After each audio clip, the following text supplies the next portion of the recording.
जय गणपति बाप्पा मोरिया, मंगल मूर्ति मोरिया, जय दगड़ू शेठ। अनेक बछर आगे पुनेते प्राय 3 बछरेर मतो छिलाम। सेई आमार प्रथम दूरपाल्लार ट्रेने जावा। बेश लागछिलो जेते। सेकेंड क्लासे माने टिकिट पेयेछिलाम, परिवारेर साथे गियेछिलाम।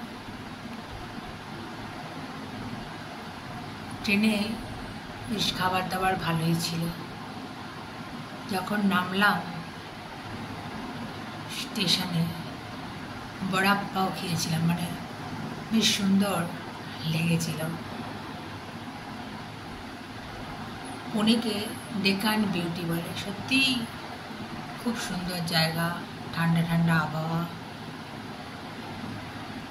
दूरे पहाड़ देखा जाए फ्लैट थेके, खूब भालो लागतो। कखनो कखनो लंग ड्राइवे गेले, माने लंग ड्राइव बोलते आमि 4 चाकार कथा बोलছি না, মানে 4 হুইলারের কথা বলছি না। বাইকে করে যখন গেছি, দূরে পাহাড় দেখা যাচ্ছে, খুব সুন্দর। ওখানে যেখানে থাকতাম আর কি, তার কাছেই মানে গণপতি বাপ্পার মন্দির, মহাদেবের মানে মহাদেবের মন্দির, শিবলিঙ্গ ছিল আর কি। তারপর হয় না শনি রবি এই যে দেবতা, তাদের একটা গোল করে মূর্তি রাখা থাকতো। সেখানে সবাই ঘুরে ঘুরে প্রণাম করত, শনি দেবতাকে তেল অর্পণ করত, মানে এরকম খুব সুন্দর ছিল। আমরা যেতামই প্রায়। আর হনুমানজিরও ওখানে মন্দির ছিল। হনুমানজিকে কাঁঠাল পাতার মালা পরাতে দেখেছি, কেউ মোমবাতি জ্বালতো, খুব সুন্দর পুজো হতো।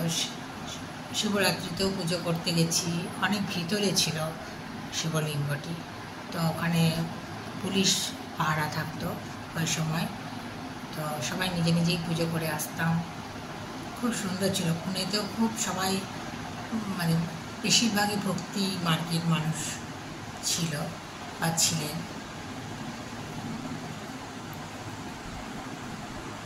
যখন গণপতি উৎসব হয়, মানে গণেশ পুজো আর কি, 10 দিনের মতো হয়।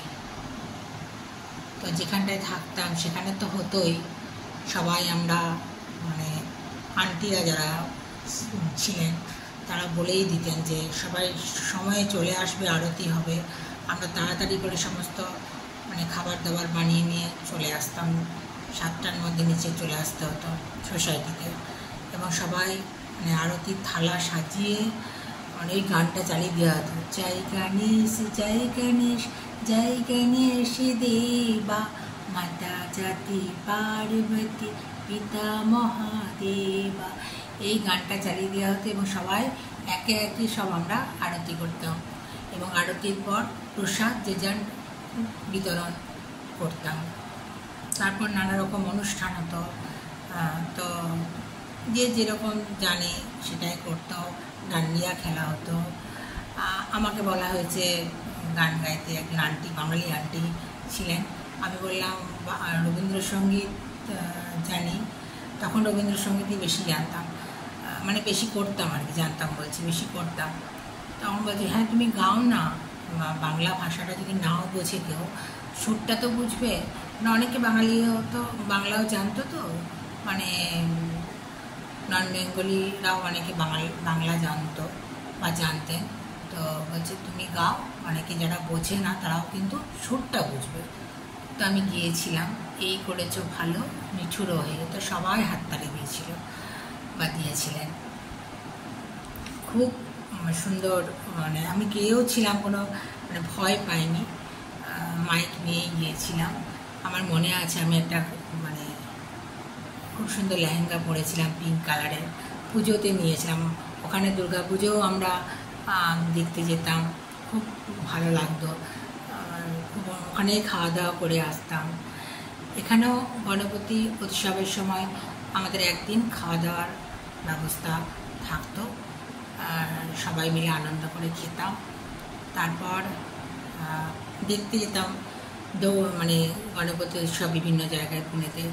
একবার এই দগড়ু শেঠ মন্দিরে গিয়েছিলাম, তো সেখানে গিয়ে পুজো দিলাম। প্রচুর বিভিন্ন মানে টিভি চ্যানেল থেকে এসেছিলেন রিপোর্টাররা। তো আমি তো দগড়ু শেঠের মন্দিরের কাছে গিয়ে গণপতি দেবকে দেখে তো খুব মানে অবাক হয়ে গেছিলাম। এত বড় মূর্তি, সাদা ধপধপ করছে, প্রচুর অলংকার পরানো, খুব সুন্দর দেখতে, খুব ভালো লাগলো। ওখানে গিয়ে শুনেছিলাম, জানি না আমি পুরো ব্যাপারটা, যে যখন কুলি সিনেমাতে অমিতাভজির আঘাত লেগেছিল, তখন জয়া বচ্চন মানত করেছিলেন দগড়ু শেঠের কাছে। তো মানে এই গণপতি বাপ্পার নামই হচ্ছে দগড়ু শেঠ। একজন ব্যবসায়ী ছিলেন, তার সন্তান মারা গিয়েছিল। তো তখন একজন কেউ সন্ন্যাসীও তাকে বলেছিলেন যে এরকম গণপতি বাপ্পার পুজো করতে। তারপর থেকে তার নামেই এই গণপতি বাপ্পার নামই হচ্ছে দগড়ু শেঠ। এটাই আমি গল্পটা শুনেছি। তো ওখানে জয়া বচ্চন মানত করেছিলেন যে উনি মানে অমিতাভজি ভালো হলে কানগুলি দেওয়া হবে, কানগুলি কিন্তু সোনার, যা কিছু পরে আছেন দগড়ু শেঠ সবই কিন্তু সোনার। এটাই ওখানে শুনেছি। তারপরে আমি অতটা জানি না, যেটুকু জানি সেটুকুই বললাম। তো আমি এই ফটোটি পুনে থেকে নিয়ে এসেছিলাম, আমি আমার বাবাকে দিয়েছিলাম। এটি এখনও মালা পরিয়ে রেখেছি, বেশ ভালোই লাগে আমার, বেশ পুনের কথা মনে পড়ে যায়। এখনও শুতে যাওয়ার আগে মনে হলো একটু বলি আপনাদেরকে, তাই বললাম আর কি। প্রচণ্ড ভিড় হয় ওই সময়। হ্যাঁ, পুনের পরিবেশ খুব সুন্দর, মানে মিশ্র সংস্কৃতি বলে না, বিভিন্ন ভাষাভাষীর মানুষ ওখানে বসবাস করে বা করেন। আমাকে তো সবাই ভাবতে দেয় কেরালিয়ান, কারণ একটু রঙটা শ্যামলা, খুব হাইটটা শর্টও নয়, খুব লম্বাও নয়। আমাকে সবাই বেশিরভাগই ভাবতো ওখানে ওদের কেরালিয়ান। যাই হোক, সবাই কিন্তু খুব ভালোবাসতো আমাকে। মহুয়া নামটা ওদের মুখে শুনতে খুব ভালো লাগতো। মিষ্টি করে আমাকে সবাই আন্টিরা ডাকতেন, ছোটরা আমাকে ডাকতো, আর আন্টি আন্টি করে মিষ্টি লাগতো। বাচ্চারা আমাকে খুব ভালোবাসতো। ওখানে একজন মানে ভদ্রমহিলা অনাথ আশ্রম ফ্ল্যাটে পড়েছিলেন, খুব বাচ্চারা সেখানে আমাকে খুব ভালোবাসতো। খুব সুন্দর পরিবেশ ছিল। যে সোসাইটি থাকতাম চারিদিকে একটা হলুদ ফুলের গাছ ছিল, এত ভালো লাগতো দেখতে। ওখানে বাজারেও যেতাম আমরা, সবজি বাজার, খুব সুন্দর লাগতো। বেশ ওদের ভাষাতেই বলতাম, টুকটাক শিখেছিলাম মারাঠি ভাষা, বিশেষ করে শিখেছিলাম ইকড়ে তিকড়ে, মানে এদিকে আয় ইকড়ে, ওদিকে যা তিকড়ে, এরকম। বেশ মজা লাগতো, নতুন নতুন ভাষা শিখতে বেশ ভালোই লাগে। ওখানে ইংলিশটা বেশি বলে সবাই, টুকটাক বলতাম, এমন নয় যে বলতাম না, একেবারে জানি না তা তো নয়। তো যাই হোক, বেশ ভালোই লাগতো। তারপরে আমরা একবার খড়গবাস্তা বেড়াতে গেছিলাম। সেখানে পাহাড়ের ওপর গাড়ি নিয়ে সবাই, মানে আমরা যারা গেছিলাম মানে জিপে করে তো উঠেছি। মানে ড্রাইভার বলবো না, মানে আমাদের পরিবারেরই, আর ড্রাইভারও ছিল। একা ওর উপরে চাপটা দেওয়া হয়নি, ড্রাইভারও চালাচ্ছিল, আবার পরিবারের একজন আমাদের চালাচ্ছিল গাড়িটা। তো ওখানে পাহাড় কেটে কেটে রাস্তা তৈরি করা হয়েছে। ওখানে জানা গেল যে শিবাজি যখন যুদ্ধ করতেন তখন ওই রকম ঘোড়া ছুটিয়ে উঠতেন পাহাড়ের ওপরে। তো খুব সুন্দর, একদম আমরা উপরে উঠেছিলাম, পাহাড় কেটে কেটে রাস্তা তৈরি করা হয়েছে, খুব সুন্দর। তারপর যখন আবার নেমে এলাম গাড়ি করে, তখন কাছে একটা ঝিলের মতো, নামটা আমি ভুলে যাচ্ছি, খুব সুন্দর ঝিলটা। ভালো লেগেছিলো, প্রচুর ফটো তুলেছিলাম। আমার একটু ফটো তোলার নেশা আছে। আমার মা বলতে মিঠু যেখানেই যায়, আমার ডাকনাম মিঠু, মিঠু যেখানেই যায় ফটো তুলে নিয়ে আসে। ভালো লাগে, স্মৃতি একটা মনে পড়ে। এই যে এই ফটোটা আমি বাঁধানো, কিন্তু নিয়ে এসেছি বলেই তো আজকে বলতে পারছি, তাই না? আমারও কেনা একটা অভ্যেস আছে, যেখানে যাই আমি কিছু না কিছু কিনি সেখানকার জিনিসপত্র। আর এই দৌড়ু শেঠের মন্দিরে প্রচুর নারকেল চড়ানো হয়, জানেন তো। খুব ভালো লাগে, তখন থেকেই শিখেছিলাম গণপতি বাপ্পা মরিয়া, মঙ্গল মূর্তি মরিয়া। আর এই গানটা খুব ভালো লাগে, জয় গণেশ জয় গণেশ জয় গণেশ দেবা, মাতা জাতি পার্বতী পিতা মহাদেবা।